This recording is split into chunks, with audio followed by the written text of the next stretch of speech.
Hey guys, my name is Rachel and welcome to my channel. So the case that we are going to be going over today is a pretty recent one and I've been following it for the past couple of months, but the family actually just recently went on Dr. Phil and we got a lot from their time talking to Dr. Phil, so I thought that I would go ahead and make a video about it. Now, I feel like this is one of those cases where after hearing all of the information and the theories, you tend to believe one pretty strongly, and I really do think that depending on how you look at it, it really does look like it all points in a certain direction depending on how you interpret it. But for me, there are so many things that I think could have happened. I really don't know what to think about this case. It is still a very recent case and it's still ongoing. So with that being said, let's just get right into today's case. Today, we are going to be talking about the unsolved disappearance of Karlie Guse. Karlie Guse is a 16-year-old girl who went missing from Chalfont, California on October 13th, 2018. She is 5'7", she is 115 pounds, she has blue eyes and dark blonde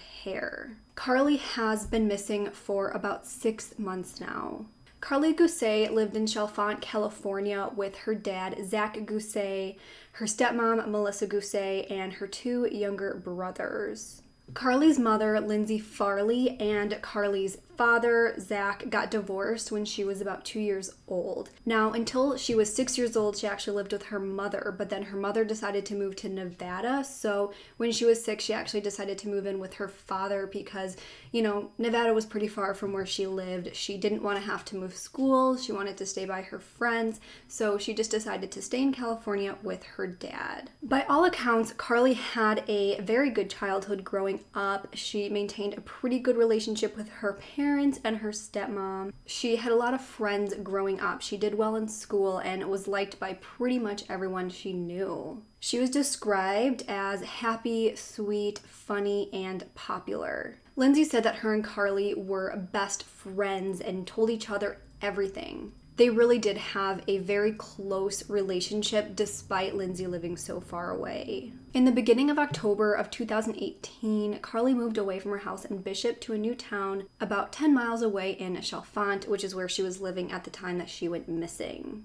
Now, Karlie wasn't really bothered by this because it's not like she had to move schools or anything like that, so it wasn't really that big of a deal to her. Melissa, her stepmother, said that she was still the happy kid that she always had been. Now, on Friday, October 12th, 2018, Karlie asked her parents if she could go to her high school's football game, and of course, they said yes, so she went. However, she didn't actually end up going to the high school football game, and instead, she went to a party with her boyfriend, Donald. Now, around 8 p.m., Melissa texted Karlie to ask her if she needed a ride home, and at first she said no. But then she quickly changed her mind and actually called Melissa to ask her to come pick her up immediately because she wasn't feeling well, and as she was kind of driving, she asked her not to hang up the phone. She seemed very urgent, like she needed to be picked up right then and there. She told Melissa that she was at the back of Highlands, which is a mobile home park. Melissa said, okay, she's on her way, and tried staying on the phone, but they didn't have the greatest service, so the call dropped. She called back and eventually got a hold of Karlie again, but at this point she was no longer at Highlands and she was actually about a mile away, running down the street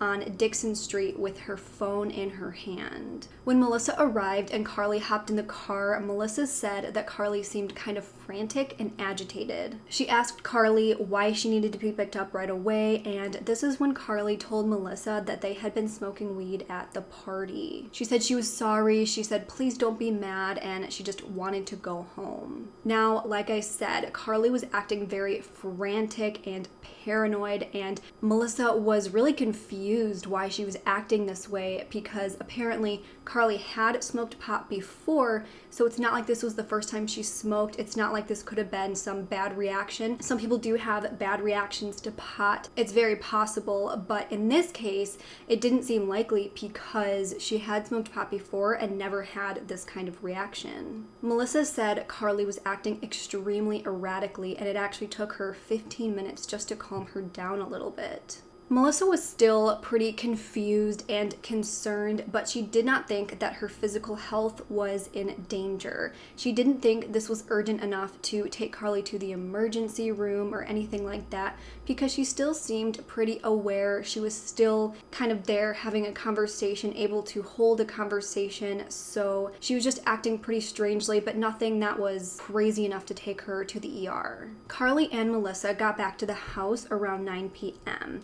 At this point, Karlie's dad, Zach, was already at home. He was just hanging out, drinking some beer after work. He too said that Karlie was acting very paranoid. He said that this did not seem like she had been smoking pot, and it must have been something else because she was just acting so strangely, and he said that her pupils were completely dilated. He thinks that she was either given something else at a party, like a different drug, or that the marijuana had been laced. He said that she was just standing in the corner acting afraid, but when he asked her why she was so scared, she just kept saying, "I don't know." She kept acting like she was afraid of her parents, but then would go from that to just saying, "I love you guys," and "you guys are the best," and things like that. So she was just going from acting completely bizarre and paranoid one moment to kind of normal the next moment. Apparently, this is when Melissa decided to make a recording of Karlie to kind of show her the next day, show her what happens when she was on drugs, how the drugs made her act, and just let it be a little bit of a lesson. Now, Melissa put it on video, but then she put the video in her pocket, so she just took an audio recording so that Karlie would not know that she was recording. Now, I have not personally heard this recording. It has not been released, but it's been reported certain ways, so I'm just going to tell you what I read, what I heard, but again, I haven't actually heard this recording myself. So apparently in this recording, Karlie just kept saying that she was scared. Melissa kept trying to get Karlie to eat a salad, but she wouldn't. She wouldn't eat anything, and when Melissa asked her why she wouldn't eat the salad, Karlie apparently said that it was the devil's lettuce. Melissa said to Karlie, maybe you should just go to bed, but Karlie was like, "No, Melissa, you are going to kill me." Of course, Melissa was like, "What are you talking about? What's going on?" And Karlie said, "I don't know, I just am having these demonic thoughts." Now, apparently, Melissa tried showing this recording to Lindsay, Karlie's mother, but she didn't really listen to the whole thing. However, they apparently gave this recording to Lindsay's private investigator, and that's when Lindsay actually heard this recording. Lindsay claims that Karlie was begging Melissa to call 911, but that Melissa was refusing. But Melissa came back and said that this wasn't true. According to Melissa, Karlie said, "If something were to happen, would you call 911?" And Melissa said, "Of course." However, at first, Melissa would not let anyone listen to this tape. She said they didn't want to release this tape. And when Melissa and Zach appeared on the Dr. Phil show, he asked why he wasn't allowed to hear the tape, and they just said that, they didn't think that it would help. It's an ongoing investigation. Things like that. She said there's no reason for anyone else to hear this recording. But Dr. Phil was like, I'm an expert. I would be able to help if I heard this recording because I know about the different drugs, their side effects, what areas of the brain these drugs are affecting. At one point you filmed her, right? I used the filmer, but it's just audio because I stuck it in my pocket so she wouldn't know that I was recording her. Okay. So you could show her the next day how she sounded on drugs, what is it? Like a life lesson, like this we is were what going to deal with it happens. the next day for sure. Let her hear herself. Yeah. And I wanted to hear that tape, but you didn't let us hear that tape. Tell me why. I wasn't. It's an ongoing investigation still. This is The FBI ongoing. have it, the sheriffs have it. It's not gonna, I don't think it's gonna solve the mystery of where she is. Well, you don't know what I might know or what I might not know. I would very much have liked to have heard that tape. Is there a reason that I didn't hear that tape? Nobody No. asked. No. No. Did anybody ask us? I don't even think Oh, anybody we really asked. Yeah, we asked because There's no reason. It I've doesn't. dealt with I've dealt with every kind of mind-altering drug in the world in 45 years, and I can learn a lot by what part of the brain is involved, whether it's limbic system, whether it's neocortex, what's going on, is it pushed verbalizations, are there Is it confusion? I mean, what's going on? Right. It tells me a lot. Right. And I was really interested to hear the tape, but we were told we couldn't have the tape, and I was curious why. I mean, you can listen to the tape. I don't want the world to listen to the tape. But she really just did not want to let anyone hear this tape. However, there was so much argument between Lindsay and Melissa about what was said on the tape that they actually did let Dr. Phil listen to this tape. Dr. Phil did say that it was very obvious that Karlie was acting extremely paranoid and delusional. He said that she was clearly on some other drug like LSD and not marijuana, and that Melissa was not really doing the greatest job of calming Karlie down. He also agreed with Melissa that Karlie said, "Would you call 911?"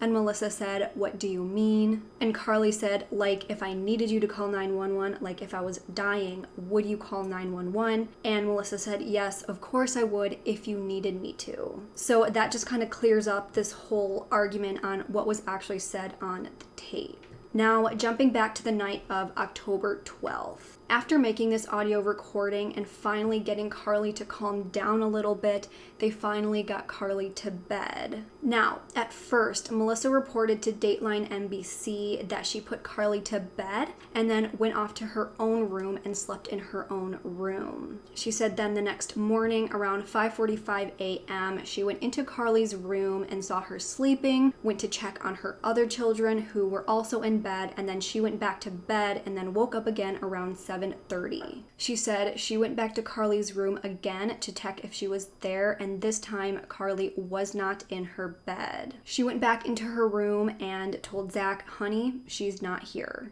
And Zach said, "What do you mean she's not here?" And Melissa said, "She's gone. She's not in her room. She's not outside. She's not in the backyard. She's not anywhere." However, Melissa later changed her story and said that she actually spent the entire night in Karlie's room and slept in her bed because Karlie asked her to stay with her. She then woke up around 5:45 a.m., saw Karlie still sleeping next to her, then fell back asleep still in Karlie's bed, then woke up around 7:30 to see Karlie missing. Now, when she was asked about these inconsistencies, she basically said that she didn't really know what to say in the beginning. She admitted that it was a false story, and she said she regrets even doing the NBC Dateline interview. Now, after realizing that Karlie was not there, she noticed that the bedroom door was still cracked like it had been all night. So she got up, looked around in the living room, and noticed that the front door was slightly open. And this is when she went and told Zach, "Honey, she's gone." At first, they were a little concerned, but they thought that Karlie maybe had just gone for a walk. They were worried because of her state of mind the night before, but it wasn't all that out of the ordinary for Karlie to just kind of get up and go take a walk. However, they noticed that she left her cell phone at home, and this is when they were really alarmed because she always had her cell phone with her. This is when they started looking around the neighborhood for Karlie. Melissa went in her car and Zach went in his truck, and they drove around separately to try and find her. Again, they assumed that maybe she had just gone out for a walk and that they'd find her pretty quickly. I fell asleep, and then I had woken up around 7:15, and I had spent the whole night with her in her room, and when I woke up, she wasn't next to me anymore. I looked over and I'm like, "Karlie," and I started to panic instantly because she didn't answer, and she had stayed next to me in the bed all night. She didn't want me to leave her side, and she asked me to go to bed with her. And after just her demeanor and the way she was acting, and then waking up and her not being there, it was just like instant panic because I'm like, she's not there, and then she's not in the house, and you think you're gonna find her just walking down the road, and she wasn't anywhere. Now, apparently someone in the neighborhood told Melissa that he saw Karlie at around 6:30 that morning. He was looking out of his window when he saw Karlie walking around, looking at the sky with a piece of paper in her hand.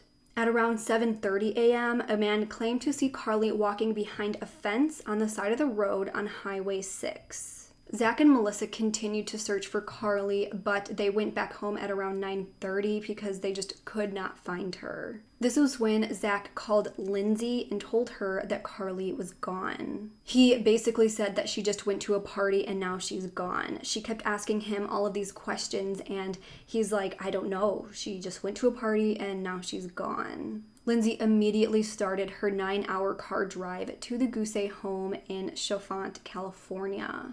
After getting off of the phone with Lindsay, Zach then called the police to report Karlie as missing. Police showed up to the house a few hours later, and when they looked around, they noticed that there was no sign of a struggle or foul play. At first, they just assumed that she was a runaway, which I know a lot of people will kind of bash police for doing in situations like this, but really in this case, that's just what it seemed like. It really did seem like she had just walked off. They really just did not think that there was any sign of foul play, so they didn't treat the house like a crime scene or anything like that. Police kind of asked the family what they thought happened, and they said that they were very confident that she just walked off because she had been seen by multiple witnesses, but then after she was never seen again, they have absolutely no idea what could have happened. Now, even though she was just considered a missing person, they were still treating this as a missing endangered person. This disappearance was just so strange, so it prompted a multi-day intensive search with helicopters, sniffer dogs, a search and rescue team, off-road vehicles. They tried searching as thoroughly as they could, but they found nothing. Now, when Melissa originally spoke to police, she told them that Karlie was wearing a t-shirt and blue skinny jeans last time she saw her. However, witnesses say that she was wearing dark gray sweatpants, a white t-shirt, and Vans shoes. When asked about this inconsistency, Melissa said that she had just assumed that Karlie was wearing skinny jeans because that's what she was always wearing. When Melissa appeared on the Dr. Phil show, she changed her statement again and said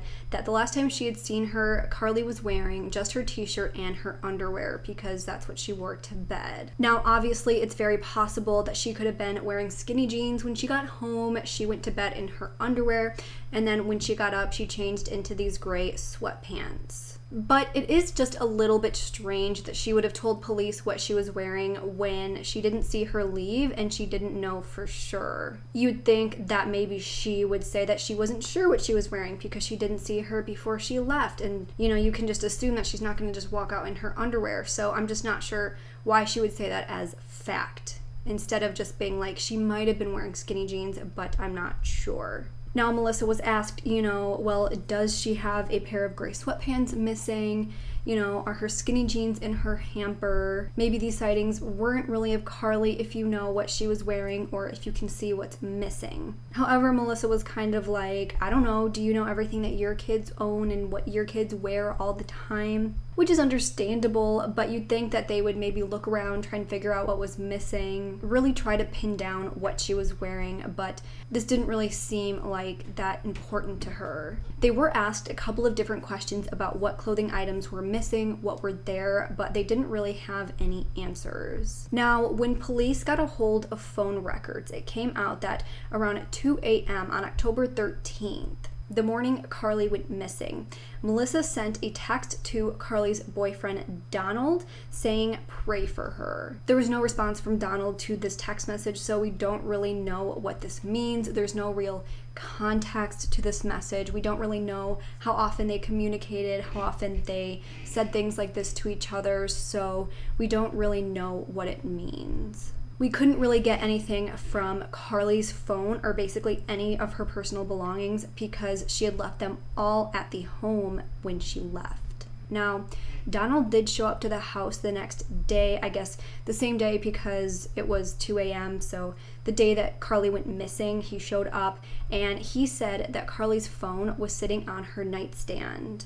But Melissa is adamant that the phone was sitting on the kitchen counter and it had been there since the night before. So this is just another kind of weird inconsistency. Now, when Melissa was questioned about Karlie's paranoid behavior, Melissa was being pretty vague. Melissa said that she didn't know what Karlie was afraid of, why she was acting paranoid. She didn't really give any much details of what Karlie was actually doing or saying, just that she was being scared and paranoid, which can mean mean a lot of things. It can mean that she's pacing. It can mean that she's saying absolutely crazy things. It could mean that she's shaking or sitting in a corner and rocking.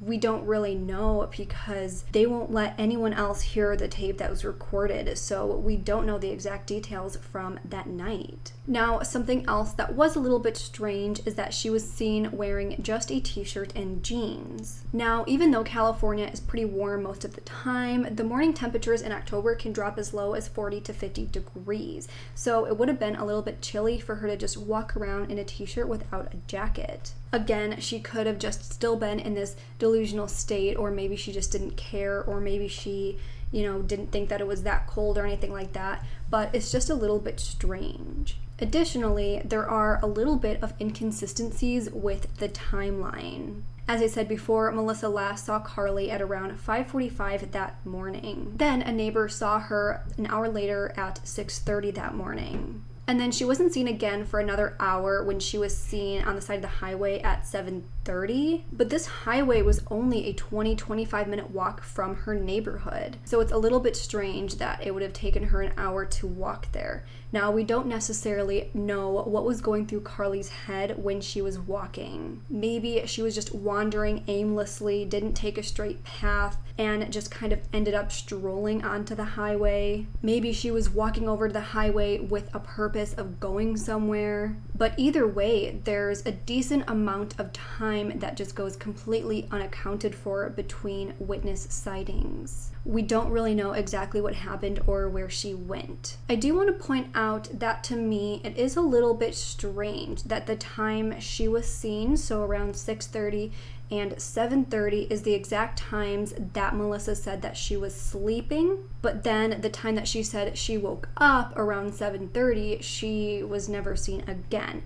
Now, I'm not trying to make any weird connections that aren't there. I'm not trying to say that Melissa, did something to her after this time or anything like that. I just think that that's a little bit strange, and that's just stuck out to me a little bit. Ever since the day Karlie went missing, Melissa has been extremely active on social media. The same day that Karlie went missing, she went live on Facebook to talk about everything that happened. My name is Melissa Guse. If you're going to watch this video, please do not have the kids around. Karlie Lane Guse is missing still. She's been missing since... Breathe. She's been missing since 6:30 a.m. The last time that I spoke to her was 5:30. She didn't take her cell phone. We're coming up on 10 hours, and I'm putting this out there because it's going on 10 hours that she's been missing, and I want to put this on blast because I don't think she's out in the desert. I think that she could have been abducted or taken because we do live on a highway, and it happens, and I'm being real. And I just want to let everybody know, I want to put this on blast because I don't know what to do to consider her a missing person. You can't do an Amber Alert because she didn't leave in a car, and I don't have a physical description of a vehicle. She's 5'7", about 115 pounds. She has blue eyes and the cutest little nose and a great smile, and her hair goes all the way down past her, like to her belly, let's say, mid-waist. And this was last year's picture. Shows you she's a little bit different, but not much. She's still like adorably cute. She doesn't wear makeup and everything. She left in her jeans and a t-shirt. So I'm putting it out there and just go for it. Everybody help me out here. I love you all. Everybody please watch, share your friends, share my friends, share everybody, so just share the shit out of it. All right? Thank you. Ever since then, she's been reaching out to people like Sean Hannity, Dr. Phil, and she has not stopped posting about Karlie on social media. Now, before I get into the theories in this case, I want to talk about what Lindsay, Karlie's mother, has said about this entire situation. She said that when Zach first called her, it stuck out to her that Zach used the word gone. She says that this is something that you say when someone's gone for good. She said that he very well should have said something like missing or something like that, but he said gone, and that stuck out to her. She also said that the night before Karlie went missing, Zach had been drinking and was intoxicated and was just kind of drifting in and out of sleep the entire night. She says this is probably why Zach and Melissa have been inconsistent with their stories and kind of have been lying. She thinks that they know a lot more about Karlie's disappearance than they're letting on. I received a phone call at 9:35 a.m. from Zach, and his response was, "Lindsay, Karlie's gone." My heart sunk. I was, what do you mean she's gone? What led up to this? Where was she? You know, who was she with? Question after question. And his response was, I don't know, she's just gone. She went to a party. And are you paraphrasing, or was that exactly what he said when you picked up the phone? When I picked up the phone? Yeah, when he called you, and was that exactly what he said? We had a couple different phone calls within But when he like said, did he say 30-minute time. she's gone? He said she was gone, yes. Those were the words gone. that he used. And it stuck out like just a sore thumb. Gone. Gone. And at that point, what did you think gone meant? Dead. I mean, that's a big word. Gone is, you know, you can't mess with gone. It's either they're gone for good or they're, you know, it just didn't sit He didn't right. say she's missing, he said she's gone. Yeah. Why do you believe that Zach and Melissa aren't telling the full truth here? Because he was intoxicated to start with. He let us know when we arrived 9 hours after Karlie went missing that he had been drinking the night before. And he told us in the beginning that he was kind of in and out of sleeping.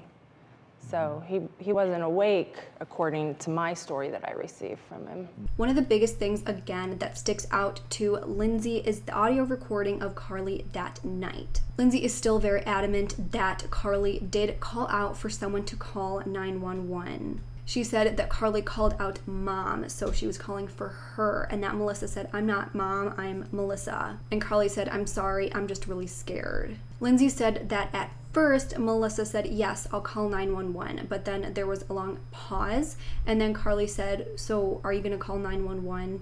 And Melissa said, no, there's nothing wrong. I think that the audio that I heard about was really bizarre. And did you hear the audio? I heard part of it. Okay, and in the part of it you heard, was there anything significant that stuck out to you? She had asked them to call 911. Okay, she asked them to call 911. The specific details in the audio were she had cried out to Melissa. She called out for my name, actually, and she said, Mom. And Melissa goes, I'm Melissa, silly. And she goes, I'm sorry. I'm just really, really scared. At that point, I figured, you know, what is she scared of? Because what is so scary that this little girl's asking to call 911 and you're telling them no? And so when Karlie said, can you call 911? Melissa said, yes. There was a part where she said yes. And then there was a distant pause. And Karlie said, are you going to call 911? And Melissa said, no. And she goes, well, why not? And she goes, there's nothing wrong. Now, again, we know that Dr. Phil did confirm what Karlie really said, but either way, it could be interpreted that Karlie was trying to get someone to call 911. I completely understand why Lindsay heard it the way she did. What she heard was her daughter begging for Melissa to call 911 and Melissa saying no. You can interpret it whichever way you want, but either way, this was a girl who was asking for some sort of help. Lindsay does believe that Melissa does have something to do with Karlie's disappearance. This is what Lindsay believes is exactly what happened to Karlie. She believes that Karlie had a drug overdose. Karlie knew that something was wrong, so she asked Melissa for help, but Melissa just kept saying no. Then, in the early mornings of October 13th, Melissa saw Karlie laying there with her eyes open, and then she passed away. That's what Lindsay happened, and if you want, look up the video of her saying this because she is just absolutely heartbroken. She does not want to point fingers or just blame people aimlessly or just drag people's name through the mud. She just wants to figure out what happened to her daughter, and this is what she thinks all of the signs point to. So that is what Lindsay believes happened. Now I'm going to get into some of the other main theories that a lot of people believe in. First, people believe that Karlie could be a victim of human trafficking. Now, we all know that human trafficking is a massive problem all around the world and in this country. It could be very possible that Karlie woke up and was still delusional and completely paranoid and then just walked off onto the highway. This is when she could have been picked up by someone and then was sold into sex trafficking. Now, there have been a lot of different sightings of Karlie. None of them have been confirmed, but it's possible that people may have seen her, but we don't really know because, again, these sightings have never been confirmed.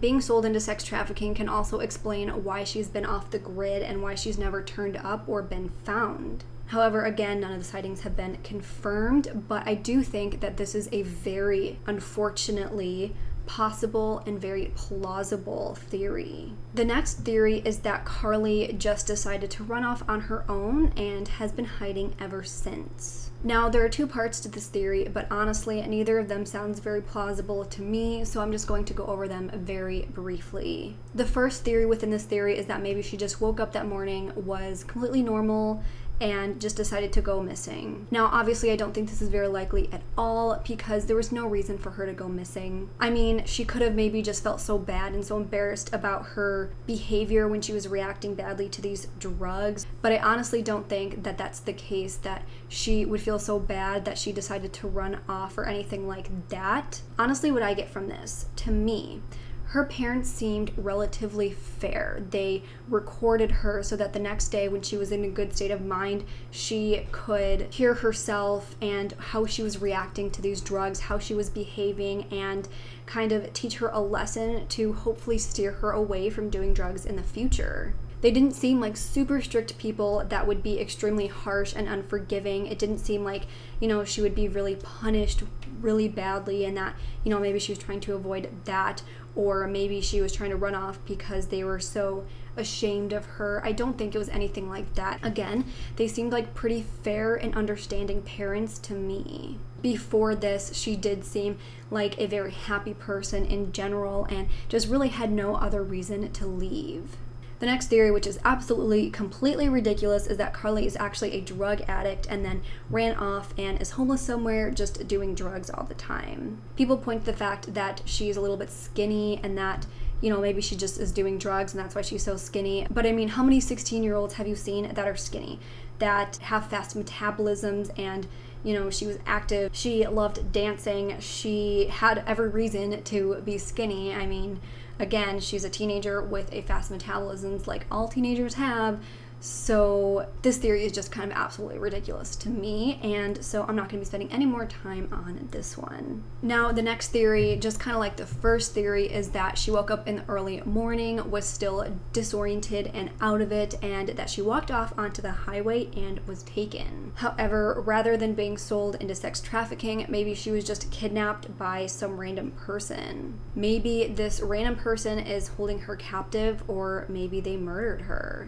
Now, this is a more rural area of California, so it's possible that she could have been taken without being seen and possibly drove with her in the car and took her somewhere without anyone noticing. Maybe he killed her and they just haven't found her body yet, or maybe she's alive and someone's just keeping her captive.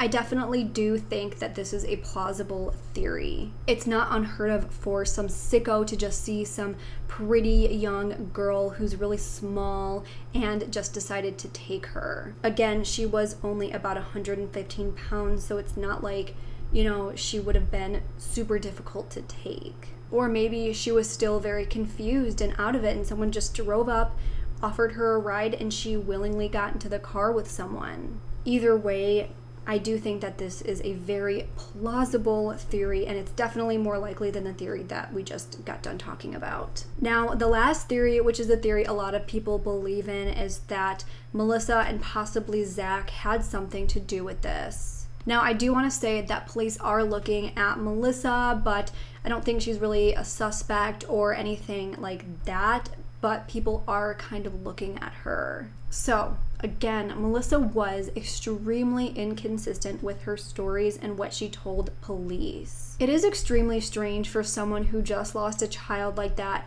to not be very forthcoming with information or statements. We do know that her stories changed multiple times, and when she was asked why, she didn't really have any answers. Most parents in this situation would do absolutely everything that they could to come forward and share absolutely everything that they knew so that someone would see her or maybe come forward with more information. It is a little bit weird to me that she said kind of like it was a fact that she was wearing jeans when she didn't see her leave and she really didn't actually know what she was wearing. It very well could have been that she really did think that she was wearing skinny jeans. I mean, if she wears them pretty much every day, it makes sense why she would say that. But again, if she wasn't 100% sure, didn't actually see her wearing skinny jeans, why would she even say that? Again, she could have just been like, I think she was wearing skinny jeans. She normally wears skinny jeans. I didn't necessarily see her, but this is what I think she was wearing. It honestly just, if nothing else, makes her look better. I mean, when you come out with a statement that turns out to be false and you admit that you knew that it was false, it just makes you look bad. And if she really is out there, it kind of turns the attention towards her and not towards looking for her. That's kind of just what I take from it. Again, people could just be looking into this way too much, but it's just something to think about. It's also strange that in her first interview with Dateline, her story changed. Most of the inconsistencies can be explained in one way or another. Again, the jeans thing very well could be explained,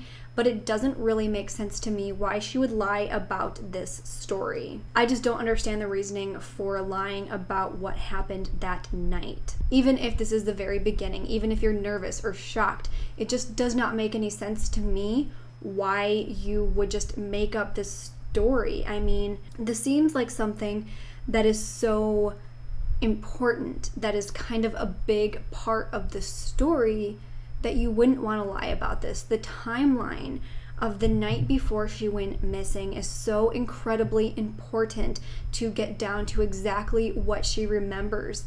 Why would she lie about it at first? Even if she came out and said, I know it's false, this isn't actually what happened, this is actually what happened, it still doesn't make up for the fact that she lied about it at first. And even after saying that, how do we know that the second story she came out with is the real one? How do we know that just because she says, oh, the first one was false and this one is the real one? We don't actually know that that's true.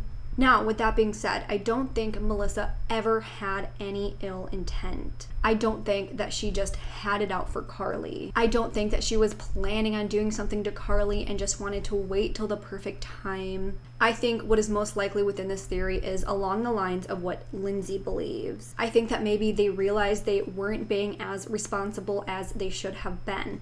Again, Zach was drinking beer. Lindsay said that he seemed completely intoxicated. Maybe he wasn't paying attention enough or wasn't taking this seriously enough because he was intoxicated. Maybe Melissa just, again, wasn't taking it as seriously, and maybe in retrospect, they realized that they weren't being as responsible as they should have been. Maybe in retrospect, they realized that she really was in danger and she should have been taken to the emergency room. Maybe she was acting so erratically and completely out of control in these audio recordings that if we listened to them, we would hear exactly how bad she really was. Maybe they don't want people judging them or blaming them for not doing anything when they clearly should have. Maybe her marijuana was laced with something really bad. Maybe she was offered a different drug at this party. I mean, she was young. Maybe she was just in party mode, wasn't thinking about the consequences, and just kind of took what was offered to her. She, again, was very small. She was 5'7" and weighed 115 pounds. It's very possible that if something was given to her, that it was just too much for her, especially if it was given to her by a bigger guy or maybe her boyfriend, someone that's bigger than her, and they gave her the amount that they would take, that it easily could have been too much. Maybe she knew that she had these drugs in her system. She wasn't quite feeling right. She knew that something was wrong, and she called Melissa right away to come pick her up. Maybe as Melissa was driving to get her, these drugs really started to kick in pretty bad, and that's why she was acting so bizarrely all of a sudden. Maybe when she got home and was exhibiting these crazy behaviors, Zach and Melissa just thought that this was something that she could just sleep off. It's not crazy to think that they didn't think that this was life-threatening, that maybe they underestimated how much or what she had in her system. Someone who's not really familiar with drugs, doesn't know how it affects your body, doesn't know the side effects, very well could just think, oh, she'll just sleep it off, she'll be fine in the morning. That's what you do with alcohol, that's what you do with marijuana. Maybe they just didn't realize that, she can't just sleep it off. Maybe when they got her to go to bed, that's when she possibly fell asleep or passed out, and maybe that's when she died from a drug overdose. Maybe at this point, Melissa didn't realize what happened. Maybe at this point, she thought Karlie was just asleep, or maybe Melissa even was asleep herself and didn't even see what happened. Maybe she didn't realize this, and then when she woke up, she realized what happened. She could have called over to Zach, told him exactly what happened. They probably very obviously felt extremely guilty about this, but did not want to lose their 2 other children over this. If they were thought to have completely neglected her when she was acting very erratically, they could have been charged with something like manslaughter for not taking her to the hospital and not doing more. Maybe they hid her body somewhere or buried her somewhere and she just has never been found. Again, I do not think that they would have put her to bed knowing that she was going to overdose. I do think that if they thought that she was going to overdose, or that if these drugs really were that bad, I do think that they would have taken her to the hospital. But I just think that they were naive. I just think that they didn't realize what was happening, and so they just put her to bed and didn't take her to the ER. I absolutely do not think that there was malice behind anything, but they didn't want to go to jail for the rest of their lives and lose their sons and leave them without parents. Again, this is just pure speculation. I could be completely wrong. Again, we don't know exactly what happened. We really don't know anything, honestly, besides the timeline that Melissa gave us and that audio recording. I do trust what Dr. Phil says that he heard, and I do obviously think that it exists. I think that they don't want to release it. Again, I think that a lot of people would judge them. I think a lot of people would point the finger at them if they heard this recording, and that's why they don't want to release it. But again, we could be way off or we could be spot on. It's very possible that these drugs didn't cause her to overdose and that she did wake up one morning, wandered off still with the drugs in her system, and got picked up by someone that had ill intent. It's possible that she did die of a drug overdose and that they did something to her. It's possible that something completely different could have happened. Again, we only know the timeline that Melissa gave us, so we don't know for 100% fact if it even happened the way that she said it did. Either way, until she is found or someone comes forward, we will probably never know exactly for sure what happened. Karlie Guse is a beautiful young girl with a lot of life left to live. She is 5'7" and weighs about 115 pounds. She has blue eyes, dark blonde hair, and was thought to be wearing a white t-shirt, dark gray sweatpants, and Vans shoes when she went missing. If you know anything, heard anything, saw anything, contact the Mono County Police Department at 760-932-7549. Karlie has been missing for 6 months, and there's not much information to go off of. I know if you watch a lot of true crime videos, you might hear this a lot, but even if you know something that sounds extremely small or minute or insignificant to you, it could be exactly the piece that investigators need to put this whole thing together. You never know what even the smallest tip can lead to. I do think within the next coming months, I really think that we're going to find out what happened. I hope that we find out what happened. I do think that it is really good that they went on the Dr. Phil show because it's giving this case so much publicity. If she really is out there somewhere, I really hope that someone sees her and recognizes her. I hope that if someone knows something that they're not saying, that they come forward. Again, she did not deserve to die. She did not deserve to go missing. She deserves to be found. She deserves to be brought home. Thank you guys for watching this video. Again, if you know anything, please do not be afraid to tell someone. I will be putting the contact information in the description below. So that is all the information I have in this case. So what do you guys think happened? Do you think that Melissa had something to do with this? Do you think that it was a tragic accident? Do you think that she was taken into sex trafficking? Do you think that she was kidnapped by some random person? Or do you think something else happened? Please let me know your theories in the comments below. If you guys did like this video, please make sure to leave me a thumbs up and subscribe to my channel. I put out new true crime and mystery videos every single week. With that, I hope you guys have a great week, and I hope to see you next time. Bye!